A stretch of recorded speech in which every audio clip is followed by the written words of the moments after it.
Est-ce que tu peux nous dire quel est le rôle d'un directeur artistique dans la chaîne de tournage? C'est le quiz qui a gagné. J'avais compris. C'est pas toi qui gagne. Tu gardes pas les cadeaux. D'accord, tant pis. Alors, le rôle d'un directeur artistique, là,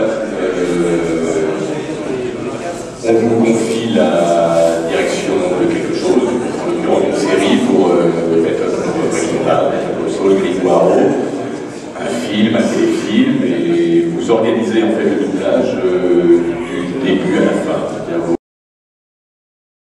La voix de Carter, je le faisais depuis Charlie et la chocolaterie, depuis surtout les films de la Warner. Et quand est arrivé Alice au Pays des Merveilles, on m'a demandé de passer des essais, parce que c'était Disney, et là il a fallu repasser des essais. Ils ont choisi personne. J'ai repassé les essais pour les Américains, et là j'ai été choisie par Disney, et après imposée par Disney. On est sans arrêt, des fois en train de recommencer, retrouver, repasser des essais effectivement, parce que rien n'est jamais acquis.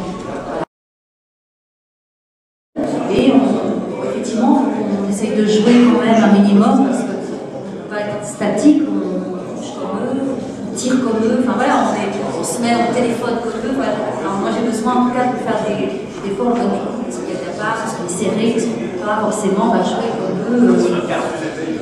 Voilà, exactement. Les 35, etc. plutôt. Sur les jeux vidéo aussi, on a des clauses de confidentialité.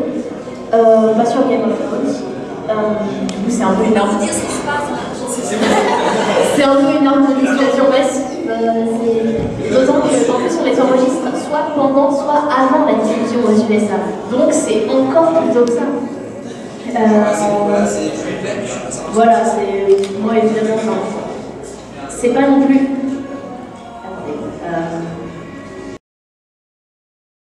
Se prépare à incarner son personnage. Par exemple, est-ce que toi, tu t'es intéressé un petit peu aux produits d'origine?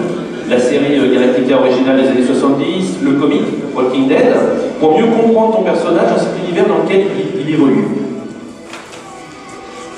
Je veux dire, ça dépend, en fait, ça dépend, parce que parfois on arrive sur des plateaux, on ne sait pas ce qu'on vient faire. Donc on découvre.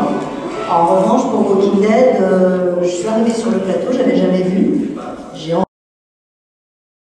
L'enregistrement, il arrive à récupérer son route et il repart dans l'autre sens. Et j'avais cette réplique culte à dire dans la bagnole avec Barbie, où je disais, pendant toute la série, il se déroulait dans la farine, il se faisait manipuler par tout le monde, et il avait un euro, donc c'était pas compliqué.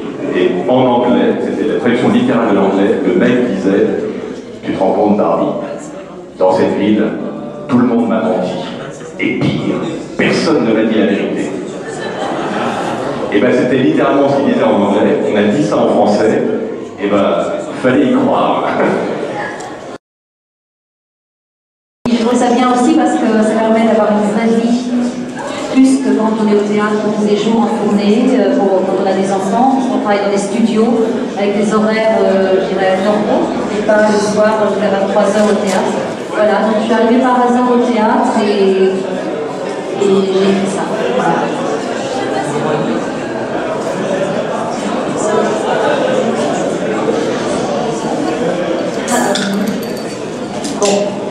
Moi, c'est vrai que j'avais pas fait de... Sur lequel tu as pu travailler?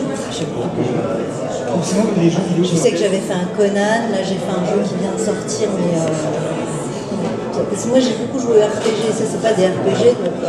C'est pas forcément des noms qui sont très parlants. Bah si, je pourrais te dire après, j'ai dû le noter quelque part, mais là j'ai beaucoup émotionnellement.